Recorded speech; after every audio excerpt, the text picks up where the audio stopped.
Hi, I'm Gareth Rose from iPitch.com.au. In this interview, I sit down with Niki Scevak, the founder of the exciting new Australian incubator, Startmate. Here's the interview. Welcome, Niki. Thanks for sitting down with me. Thank you for having me. So, let's kick off with a bit of an overview of Startmate from the founder. Can you explain what Startmate is all about? Startmate is a mentor-driven seed fund that's founded on the premise of entrepreneurs who have created web businesses, helping other entrepreneurs in their startups. So the people best positioned to offer advice are those who have done it before. The details of the program is it's a $25,000 investment. The mentor network behind Startmate, people like Mike Kenner-Brooks and Scott Farquhar, Atlassian, David Kowalski, Greenlane Digital, 25 mentors, people who have operated web businesses in the past and can help people grow them. It's also, I think, an interesting time to do it in that the cost of starting a business is dramatically lower now than 10 years ago. And then also, in comparison to the first time around, there's a vintage of those entrepreneurs who have become successful. So that first 10 years of the internet, creating people who have achieved success online, whereas the first time around, I guess, it was all very new and novel, and people hadn't achieved success. So I think the fact that the capital required is coming down, that there are people in Australia who have successfully run companies and who are investing in web and mobile startups were some of the reasons why I think it made sense to start Startmate now versus say in the past. Yeah, okay. No, that certainly makes sense. And I mean, in terms other than what you described for you personally, and this is what we sort of covered a bit before the interview, but why did you actually want to start it personally? I used to live in New York, lived there for a little more than 5 years and moved back to Australia at the beginning of 2009. And I guess it was the itch grew, if you will, catching up with people that I did know in Australia, seeing great entrepreneurs in Australia, but also seeing that there weren't enough of them. So from people I know in the Bay Area, people I know in New York, entrepreneurs in Australia are no different from them, and the talent level is exactly the same. What is different is there's a dramatically lower amount of them. So I think the reason for Startmate to begin was to encourage people to start more companies, to encourage people to enter entrepreneurship, which there's no reason why it cannot grow as it did in New York, grow as it did in the Bay Area, but just wasn't happening. So I thought that rather than talk about it, rather than sort of complain that the government's not doing enough, it was time to put together a program that could offer a chance to change that scenario. Okay, and you yourself though, was it sort of more, financial motivations, or was it literally just to help others? Like, where do you come into this? Has to be both. Yeah. So the program has to survive on its own financially. It has to deliver great returns to investors, and investors in Startmate, every mentor that's involved with the program has committed their own money. Yeah. It's a token amount relative to their overall wealth, but it's an amount of money that they should receive an attractive return upon. So I think that the financial motivation has to be there if it's going to become a sustainable thing that can happen year after year. But I don't think in the case of it's either or.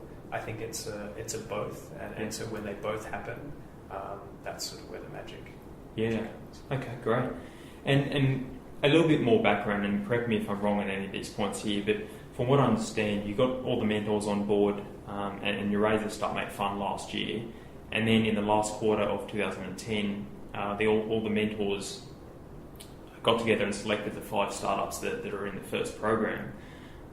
That program's on now, so it's running from January to early April, I believe. That's right, yes. Can you go into more detail, though, about the format of Startmate? So the workshops, the events, sort of how the program concludes with a trip to the Valley and the presentation to some early-stage investors?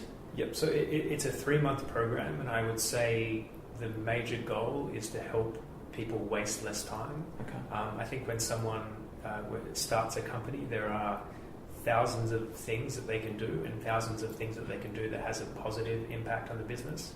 But that positive impact is so minor, and there are a very few number of activities that actually drive progress.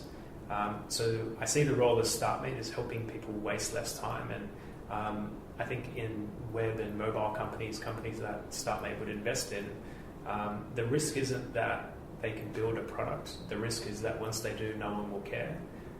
So helping them validate their idea, helping them release a sort of early version to begin getting that feedback from customers that they're solving a real problem.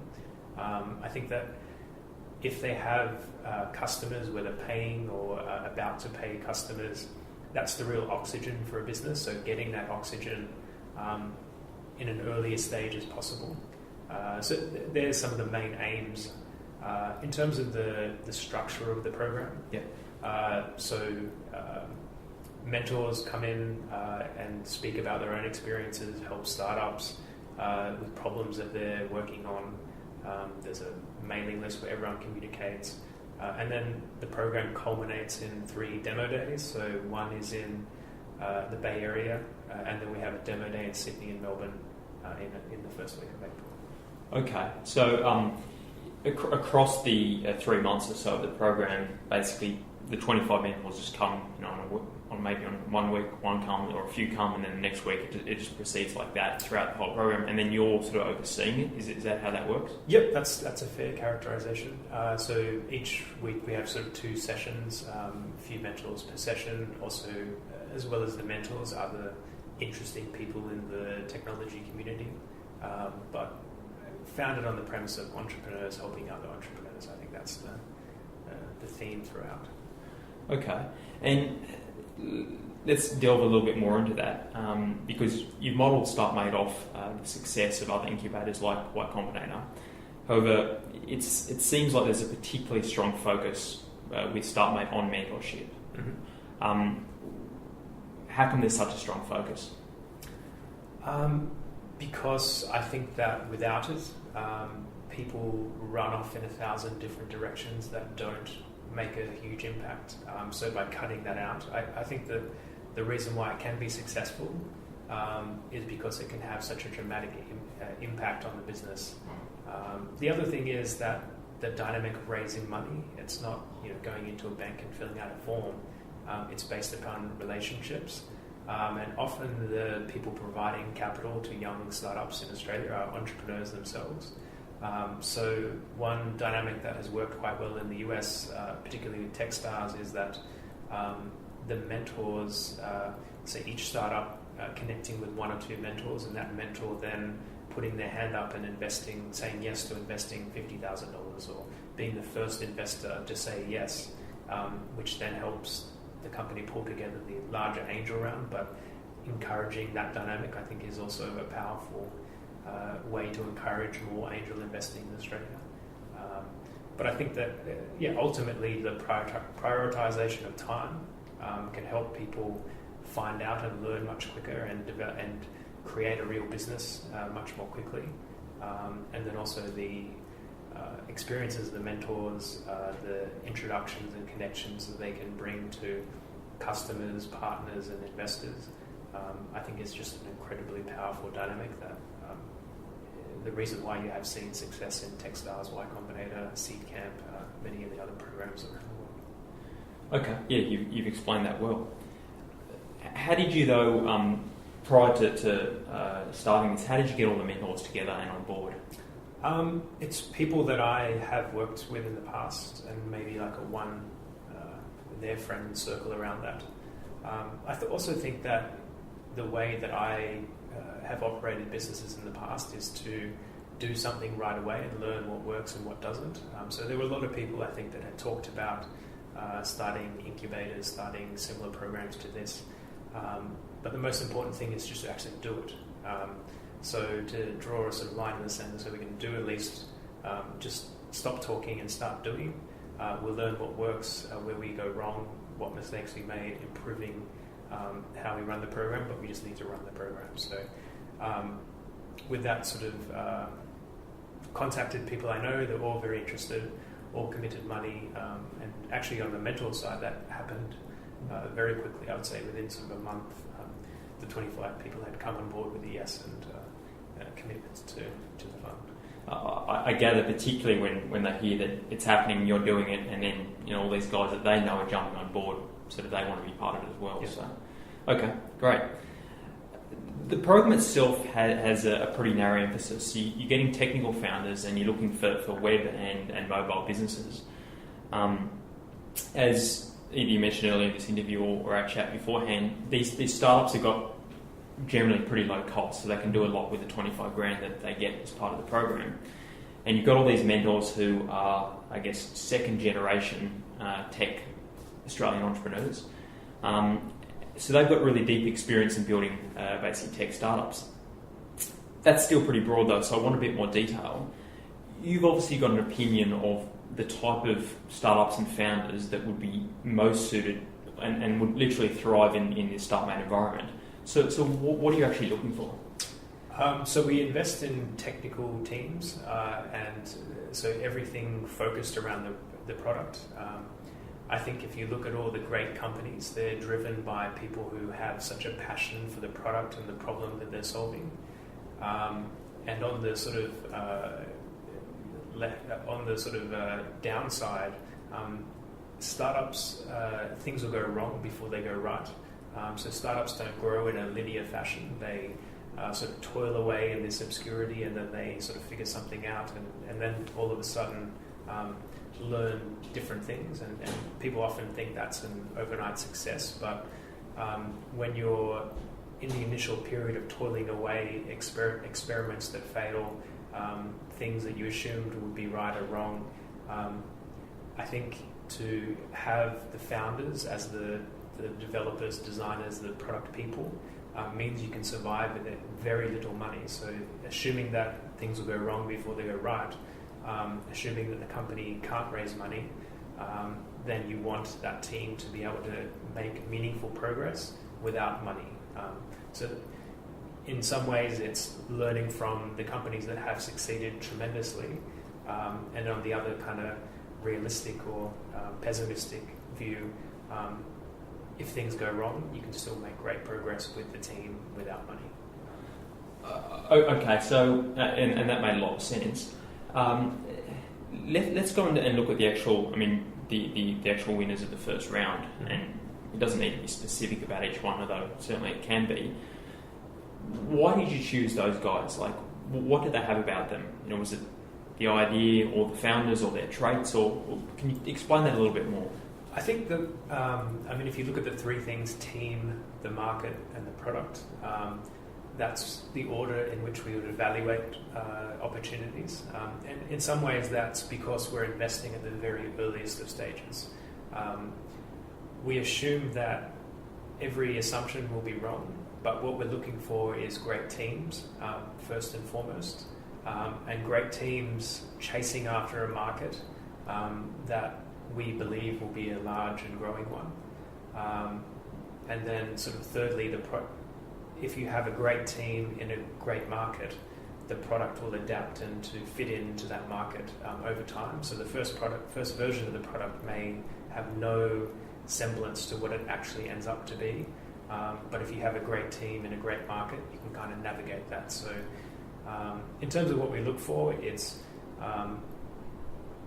technical teams with passion,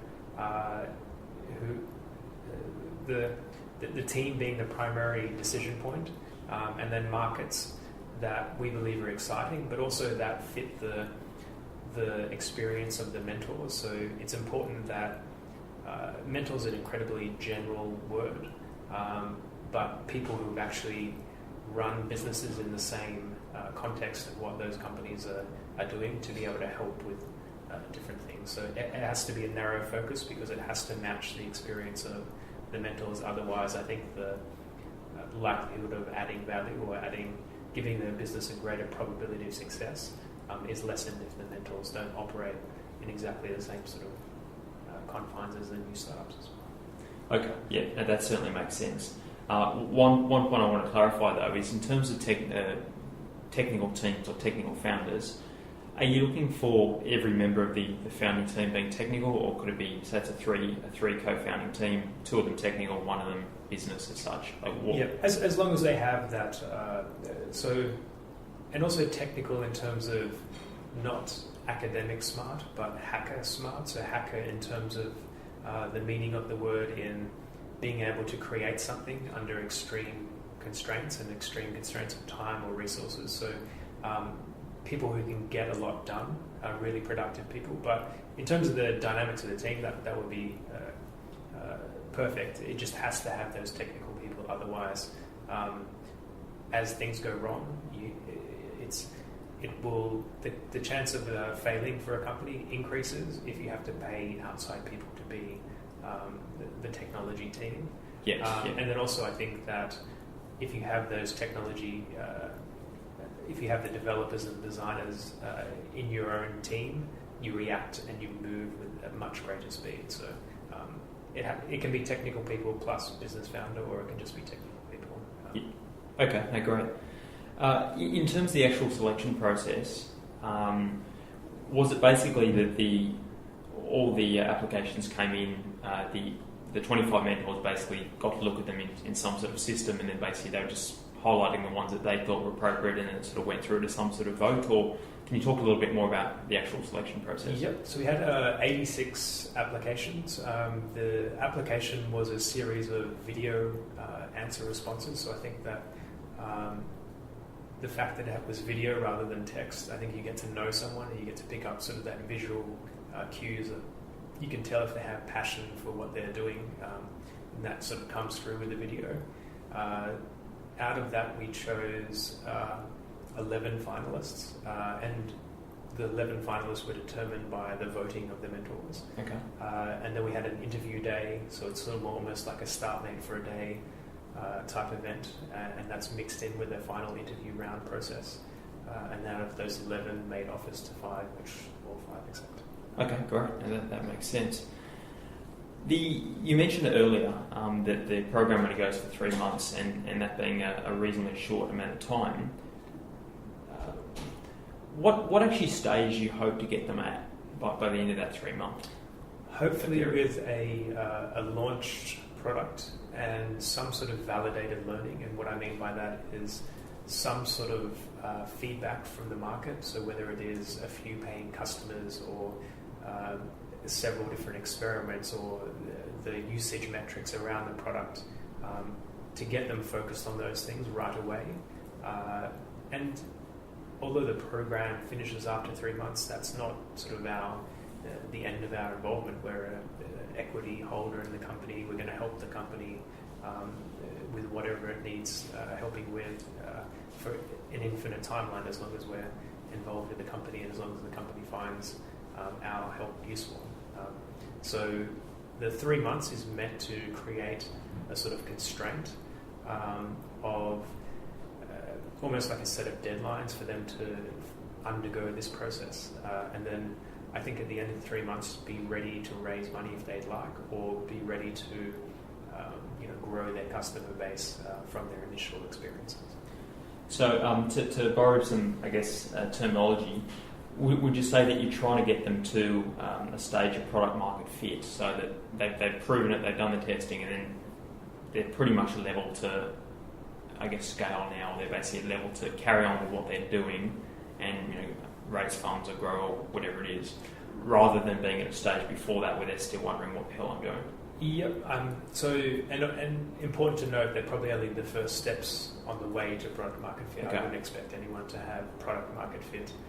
I think they would discover a set of lessons or a set of learnings that help them become confident that this is a investable business from the point of view that they should be spending 100% of the time on it. Yeah. So whether it is proving out with first customers paying the money, or some sort of usage metrics around the iPhone game, or whatever it might be, but doing so in a kind of measured way. And then I think that having those that culture will enable them to find product market fit much quicker. But I think at the end of 3 months, it's sort of they're on the way down that path, but not necessarily at product market fit. Okay, great. Let's talk about why Combinator's motto makes something people want. So, I mean, this is a phrase that's spread around the startup world. You guys have borrowed it for Startmate. I've got it up on my office wall. So, I would think that a lot of entrepreneurs are trying to do that. But how do you guys at Startmate actually help the founders make something people want? It's pushing them to release as early as possible. It's pushing them to validate their assumptions with customers. So whether the product isn't even released, validating that the problem exists with who they think their customers are. So I think that when you're forced to, it's very easy to be in stealth. It's very easy to lock yourself away for 6 months developing a product, and once you get to the 6 months, you think, oh, I'll wait another month until the next set of features are out. So it's basically that natural kind of, when you have talented people, they want to make perfect products. So I think the role of Startmate is to almost like be the offset to that, and just to force them to get something out, to force them to get to learn from the market. Because I think that, when people are downloading their free trial, enabling their free trials, but they're not paying, or they're starting to pay but they unsubscribe for a month, getting that sort of feedback, that's really the oxygen for the businesses, for how they plan their product development. So if you kind of summed it up in terms of how we help make people make something for what people want, it's to force them to validate their idea, force them to learn from that validated metrics rather than locking themselves away in stealth. So getting them to talk to customers and getting them to launch as early as possible, I think, is tantamount to measuring that you are doing something that people want. Yeah, for sure, that makes sense. Let's talk a little bit about some lean startup philosophy, because that sort of certainly ties in there as well.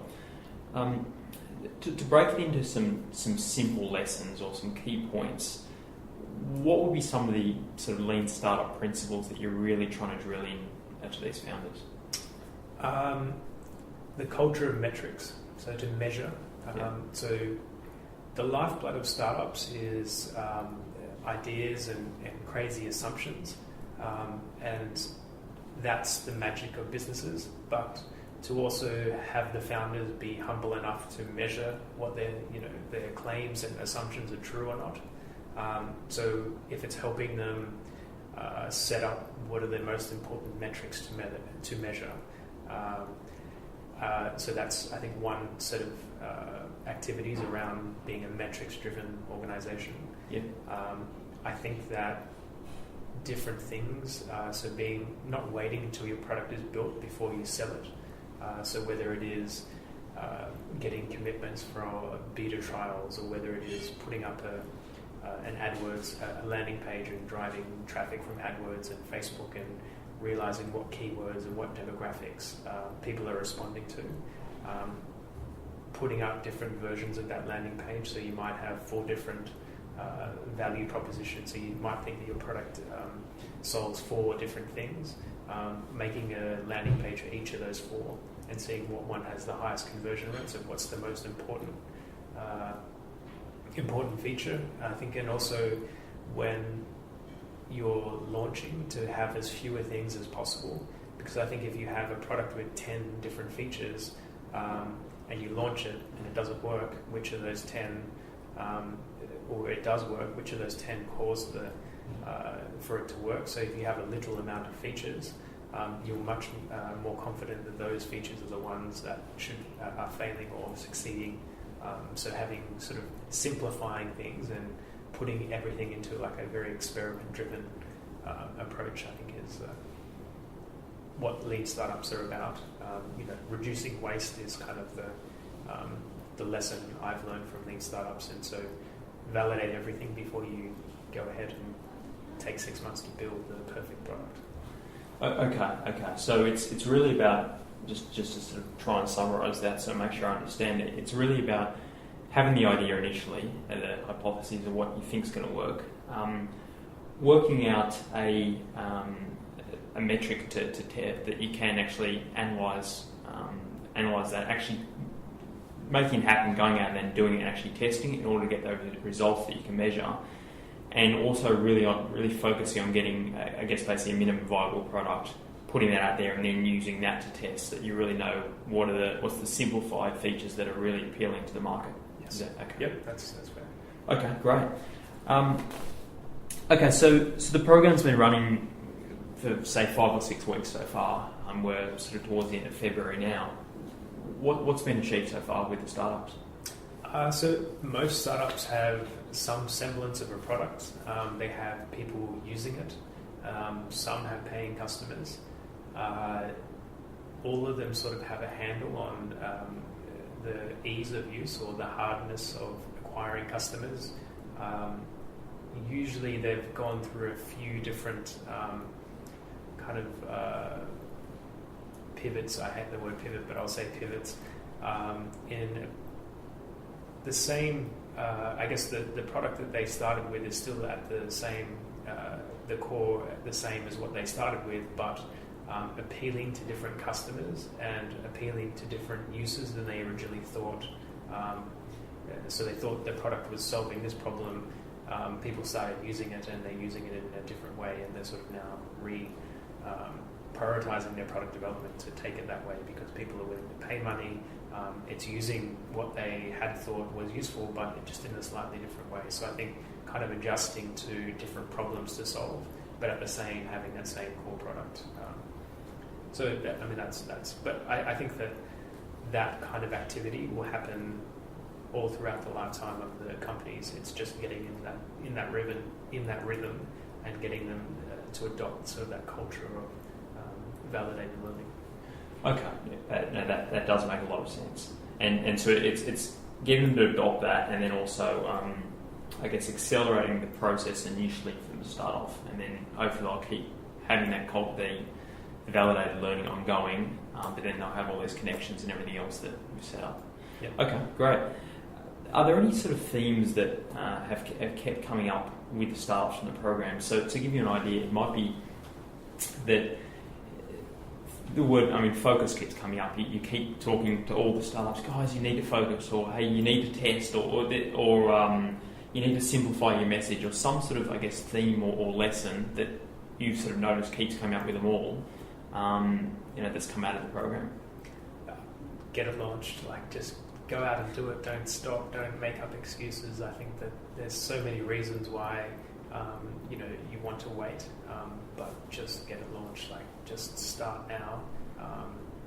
I think also that if people launch at a very early stage, so unless you're embarrassed by your first version of your product, you've waited too long.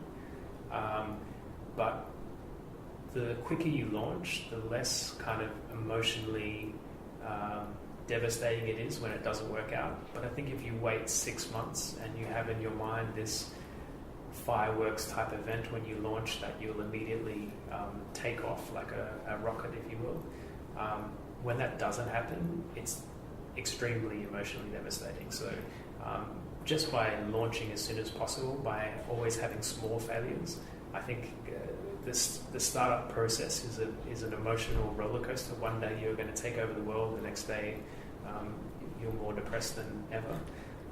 So having that continuous process of small failures, I think, helps people with that emotional side of things, rather than if you wait such a long time, it's just so devastating when it doesn't work out, and people will give up at that stage when real startups are made in that sort of trough of disillusionment. So I think that, and also I think, at the moment the startups are in a very honeymoon phase, sort of leading up to their launch. People will want to cover them, media will want to write about them, but afterwards, that's when sort of the hard slog of the day-to-day discovery of what business you should be in will take place. So I think it's important for people to prepare for that as well.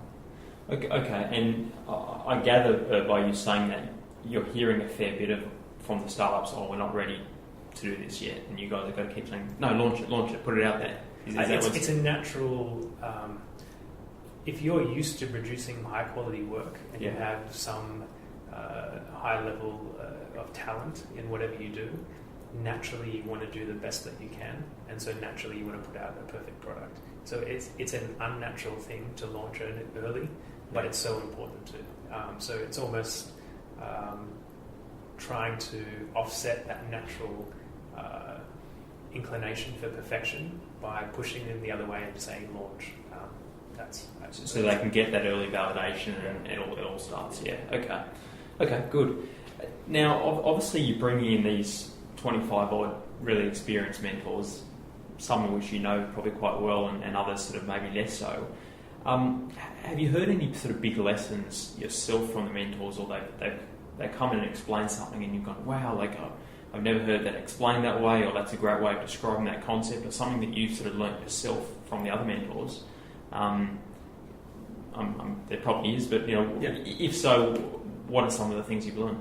I think it's surprising how common the stories are. So where people and their journeys so far, where sort of things went badly, or everyone sort of had moments where it nearly collapsed, or everyone had moments where it's those first few years where they paid themselves nothing before everything went right. So I think it's just understanding. It was surprising to me how similar the stories were, that it's in the startup life, it's sort of, it peters along and then you start to discover something, but it's never in a linear fashion.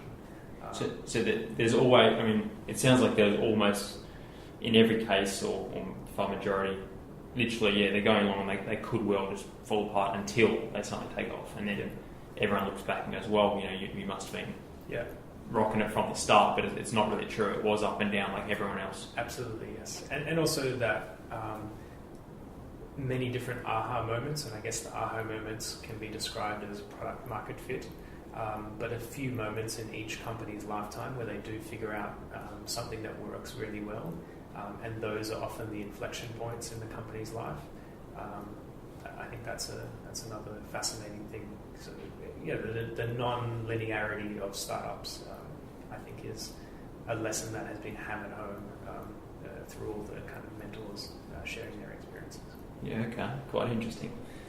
In terms of the Startmate program itself, the structure of the workshops, the dinners and such, what have you learned so far? What's working really well and so what isn't? We have to be, Startmate is a support service, so it's not something that is driving, we don't tell the companies to do X, Y, and Z. We kind of offer past examples of what works, things that we believe are important, but ultimately the startups have to take those lessons and implement them in their own different ways. So it's important for the Startmate program to act as that support service and to enhance different functions of the startups. And I think that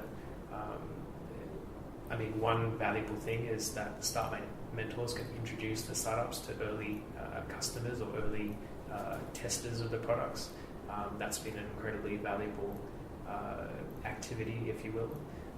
I think that the majority of Startmate mentors are also angel investors. So hopefully, if the startups choose to raise money outside of the program, then if a Startmate mentor is participating in that angel round, I think that will be another good dynamic of how something can concretely help the startup. Yeah. Some examples.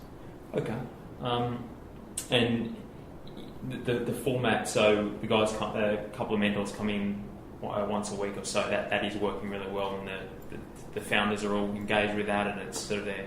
Yeah, and the mailing list, so the startups posing problems on the mailing list, the mentors offering the feedback, startups putting together a pitch deck, sending it out, mentors giving feedback, introducing them to people who would be appropriate for the startups to speak to.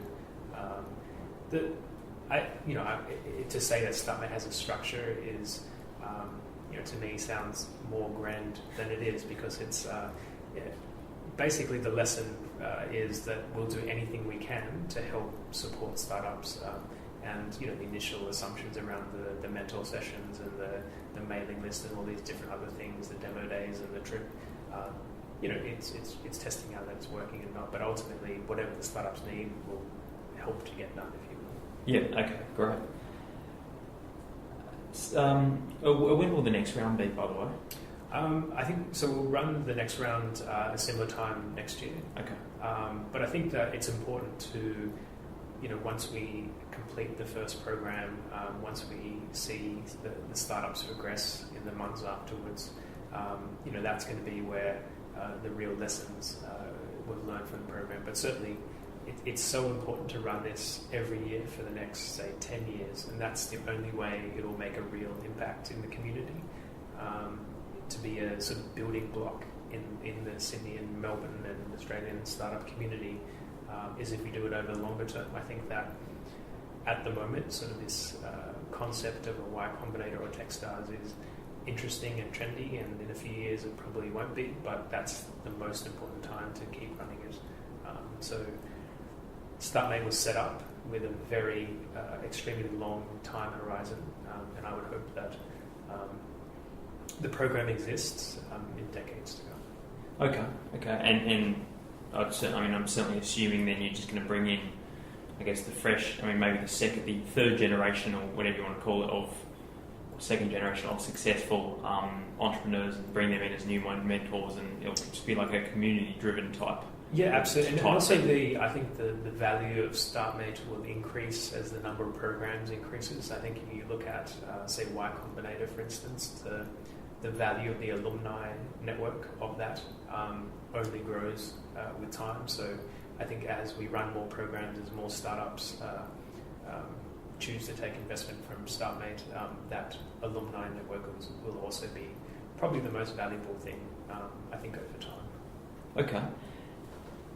Obviously, we've talked about it a lot. Startmate focuses on mentorship. Do you have any tips, however, for other founders or entrepreneurs who aren't in the program about how they can get mentors? How they can get mentorship from an entrepreneur with the sort of quality or the caliber that you've attracted here at Startmate. How would someone else get access to a mentor like that?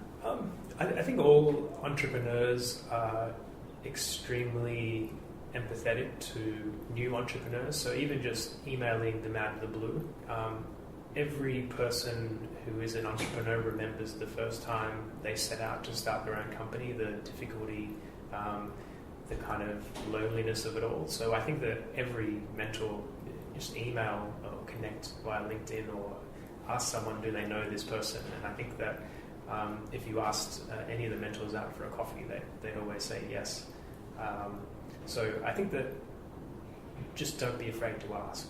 People think that it's a lot more formal than it is. Just they're actually more likely to help you because they're extremely empathetic to the situation that you're in, because they were in that situation once. Every entrepreneur that I know wants to give back, wants to help people. So it's an extremely natural activity. They just shouldn't be afraid to ask. Okay, cool. Good advice. Well, overall, it sounds like an awesome program. I'm going to be following it closely myself and seeing how it all turns out. And obviously, good luck with all the success of that. One thing now I want to do is shift gears a little bit, and we discussed this beforehand. But obviously, for you to get into a position of founding Startmate, you've had a fair bit of entrepreneurial experience beforehand, and in 2005, you founded the US real estate website Home Thinking, which you still work on now. And before that, back in uni, you founded the other one, which was, remind me what it's called? The Bookmark Box. The Bookmark Box. Okay, I'm going to write that down so I don't forget it. Okay, we'll come back to that in a moment. But Home Thinking, how did that actually start? The idea for Home Thinking actually came from a book by a guy called Michael Lewis called Moneyball. Moneyball is about the manager of a baseball team in America called the Oakland Athletics. He basically has a very small budget when competing against like the New York Yankees, which have 7 times as much money. So what he did is come up with a statistical way to evaluate players. So you might have seen the fat guy who can't run, but he can hit home runs or he can draw walks to get on base. So basically he came up for a statistical way to identify people who are undervalued. So that idea sort of triggered in my mind what other industries could that happen to. And one industry is real estate, which is very data-driven.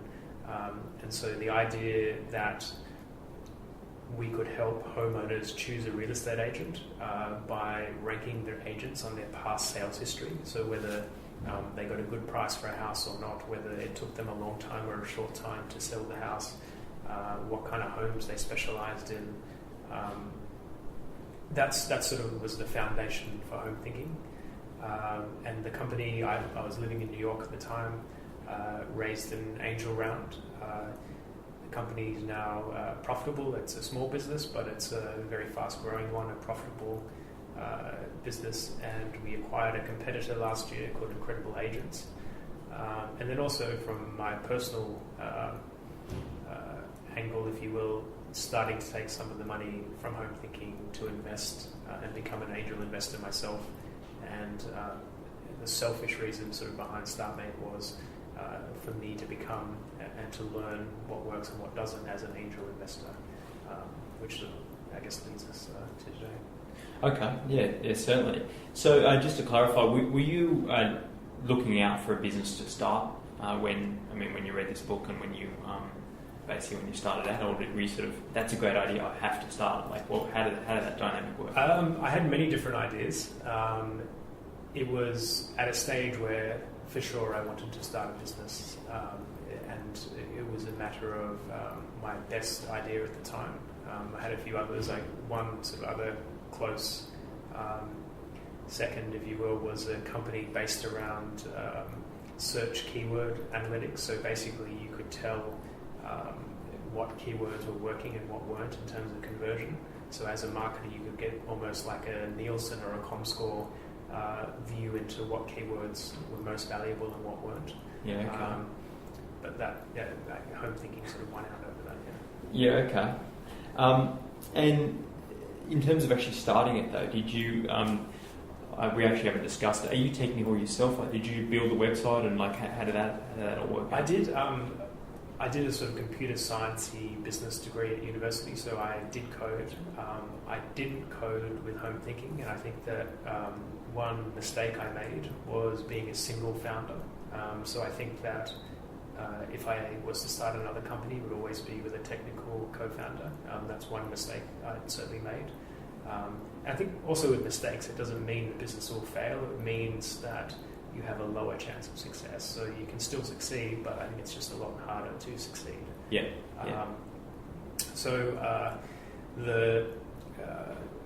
Hired a CTO and started the business with my savings, built a product, launched it, and then raised an angel round from 3 Australian investors actually. So Mike Cannon-Brooks, Simon Baker, who used to run real-estate.com with EU, and Paul McCartney, who founded a company called Decide Interactive and Quotify. And on the back of that, we've reached profitability. As I said, small business, but a profitable one and growing. Were you already bringing in revenues though before you had your angel round? We had a launch product. We weren't bringing in, minimal revenue. We hadn't built out a direct ad. We were earning some banner ads and AdSense and that sort of thing, but that's a very non-lucrative way to make money. Yeah, okay. Look, that makes sense. So what was the point, or how did you actually get traction with this business? So, at the point where you raise this funding, it doesn't sound like you're quite there. At what point did you start getting more traction, and what was the traction so that it all started happening? The business gets about 500,000 people a month visit it. I guess it got to a scale of some sort of traffic validation quickly. But for the first 2 or 3 years of the business, I was always in a very product mindset, and this was another huge mistake that I made. Was I thought if I worked on another product, then the audience will grow. And after sort of about 2 years of launching 2 different kind of ancillary products that didn't really go anywhere, it was sort of an introduction to conversion or A/B testing. So it basically had, so the aim of the site is for homeowners to contact a real estate agent. So there was a $1 image of a woman on iStock photo pointing. So we had the image, had the woman next to the contact form, pointing to the contact form, and just ran a test. And our conversion rate doubled. Okay. And then every day after that, stayed at that double. An attractive woman, or what was the? We tried everything. We tried blonde, brunette, different ethnicity. We tried a dog. It was actually a brunette woman with glasses pointing at the contact form. That went out in the end. But it was sort of that light bulb moment that small changes could dramatically affect conversion. And then after that, basically most of my time was spent on how to optimize and how to increase our conversion rate. And that process led me to, we used to charge advertisers on a monthly fee, charging them on a per lead fee. So a performance basis, that was another sort of aha moment where the business accelerated. So where we could drive value to an advertiser, the more we did it, the more we got paid, rather than sort of topping out at $30 a month or $50 a month. And something was trackable, and then they were more confident in your ability to deliver. And the other lesson is that so we used to track phone calls, so we had a number that automatically redirected to the agent's phone number, but really only they were giving us credit for emails, so we priced it on a per email basis. It wasn't, I was always selling the fact that they're branding in front of a very targeted audience and all this other sorts of stuff, but they're only valuing it just on that action basis. So to kind of strip away any pretense and that we're in the direct marketing business and we should only be paid on a performance basis, that enabled the business to grow as well. So I think the discovery of conversion rate testing and being that metrics-driven improvement, and then secondly, changing the business model to be a per lead performance one, those are the two events that made the company sustainable and successful. But they only came sort of 2 or 3 years into the business, which is an extremely long time when I sort of think about it now. So the mistakes, I think, were not getting to that culture sooner, being a single founder who wasn't technical. So all of these mistakes, when you sort of tell startups about them, it's they're mistakes that I've made personally. So it's not telling people from an ivory tower or academic learning. It's lessons that I think each one of the mentors and those two in particular, mistakes in particular for me, that were personally gone through, if you want. Yeah. Okay. No, that makes a lot of sense. That was all about conversion, and that was great. What about actually getting traffic to the website? How are you driving that? So the way home thinking works is that we crawl and monitor different real estate sites to notice that, say, you as an agent are representing this property for this much. Yeah. Then we continue to monitor it. The price might go down, and at some point the property goes off the market, and then we crawl the council records to see if the house did sell or not. Okay. And then we have through that process created about 500,000 active profiles of agents and about 1.2 million profiles of basic contact information, if you will. And those tend to rank very well at Google. So the majority of traffic was organic search traffic. Okay. And then sort of in more recent times, the way that we understand our model and the way that we make money, we're able to kind of supplement that with a little bit of paid media as well. But the majority is, so these tens of thousands of people are searching every day for very unique keywords that,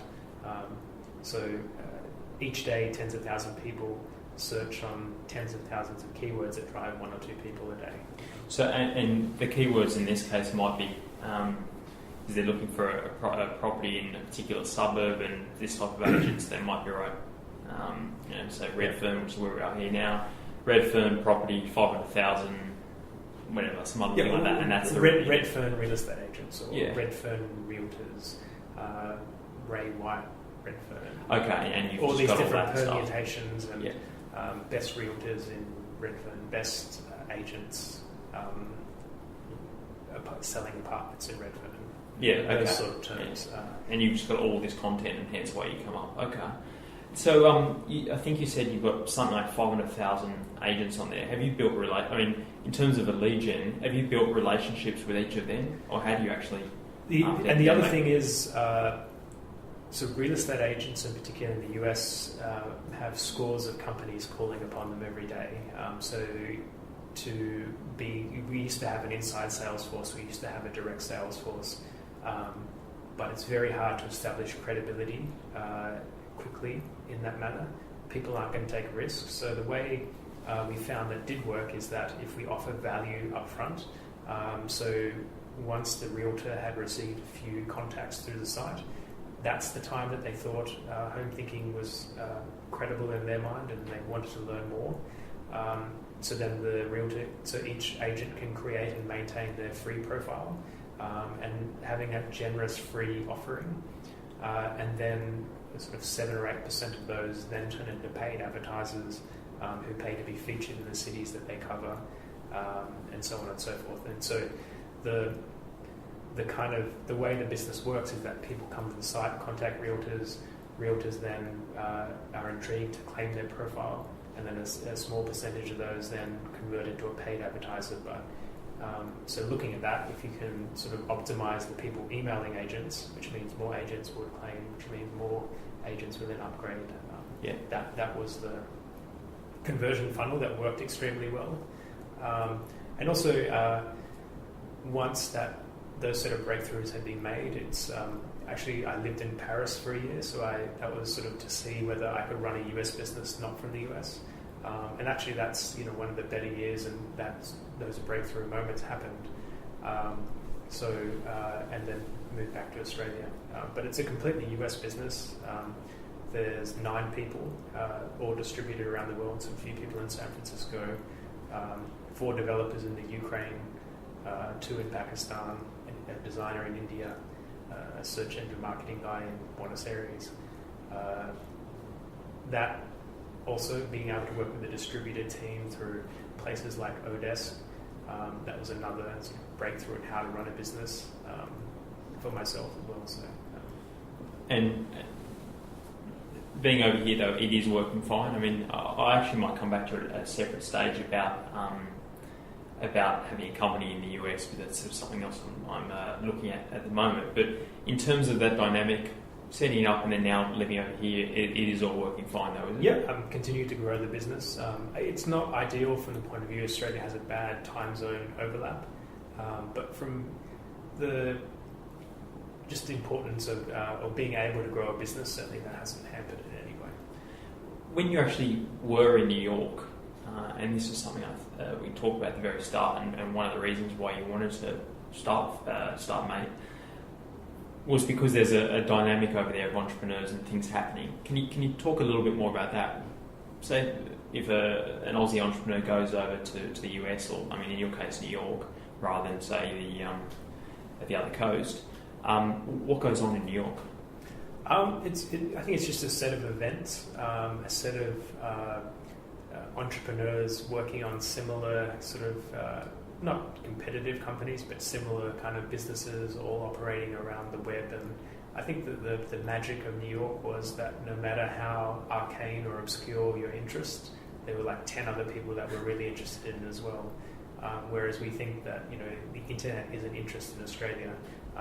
You might find in America there's 10 different fashion retail startups around daily deals, that level of community. And I think just from the learning from people, seeing how things work, seeing how once entrepreneurs did have success investing into other web companies that they could understand, could help with, and then watching those other companies and that whole system. And I guess when I'd moved and lived in Australia and moved over to the US, I'm still, what makes Silicon Valley, I still had that view that it's universities with deep research and that sort of thing. And I think the most important component of a great industry was the dynamic of successful companies and those managers and senior people then leaving to do other startups, and the founders of the first successful company investing in them, and that whole ecosystem developing. Which is what you're literally trying to replicate over here with Startmate. Absolutely, yeah. And like in New York, for instance, as DoubleClick was a successful company. It wasn't it wasn't a Google, but it was a very successful company. And so many different ad technology startups were founded by DoubleClick junior employees or managers, and then those have gone on to. So the founder of DoubleClick has invested in like Guilt Group and all these different other ventures, and to look at even the power of one company, DoubleClick, almost created the New York ecosystem, and then those offshoots now offshooting others, which is, and now you think New York is an entrepreneurial community, but it was kind of that nudging that dynamic, and because it's so one thing produces five things, and each of those five things produce another. That's how it grows. So I think replicating that dynamic in Australia is the key to any successful community, rather than innovation and research and universities and government involvement, and that ultimately, in my view, is irrelevant. It's the successful entrepreneurs. That's the kind of input into the system. And reinvesting both human capital and financial capital in new one. Okay. Good. It sounds great. To finish up on, I guess a little bit more general. Obviously, you're across the sort of tech space area overall, and it's been heating up of late. I mean, both abroad and here in Australia. What are some of the sort of trends or sort of business models that you think are hot that you've been following? I think that, people are probably sick of hearing about another daily deal company, but I think that it's almost this breakthrough in consumer psychology. So when people only have one day to act, and the 1 day sale, you have to do it now or it disappears. That creates action within people and people's purchasing online. So whether it is like brands exclusive for fashion or spreets for for local businesses, now there are like different companies around shoes and just for shoes. I think there's a company called Style Thread. I think almost this concept of getting people to take action because of a daily, use it or lose it proposition. Yeah. Okay. I think that as an ad format will be an incredibly powerful underlying business model for a whole host of different sites and businesses, I think. So to me, it sounds like it's both the discovery of, of that business model that gets people to take action, but also the change in consumer psychology that they're open to that now as well. It's almost a scarcity that forces them to act rather than. You can go and buy something on an online retail store, and that's going to be the majority of commerce. But just the power of that, you have 1 day to do something. So I think that that generalised out into daily deals for local businesses and fashion, but also just I think using that insight into like game mechanics. And I think another interesting area is iPhone. Or smartphone games and apps. I think that people talked about micropayments for so long that people talked about local advertising moving on for so long, never sort of grew with any traction. Then Groupon came along. I think that people talked about micropayments for so long, but now with Apple's App Store and their billing relationship, and Facebook credits. I think those are the two most exciting micropayments platforms. So I think a lot of old ideas that you thought you always wondered why they never worked, I think are now kind of entering into a renaissance. And I think like businesses built around Facebook credits or any kind of in-app purchases through Apple's App Store, I think plenty of the sort of exciting opportunities there as well. Yeah, okay. Good insight. Well, thank you very much. It's very, very interesting for me and hopefully for the iPitch community. So yeah, thank you. Thanks a lot. Cheers. That was the interview. Hope you enjoyed it. If you've got any feedback or recommendations of people who I should be interviewing, please let me know. I do want to hear about it. Get in contact with me via the iPitch website. That's the best way. And otherwise, look out for more interviews at ipitch.com.au. Thank you.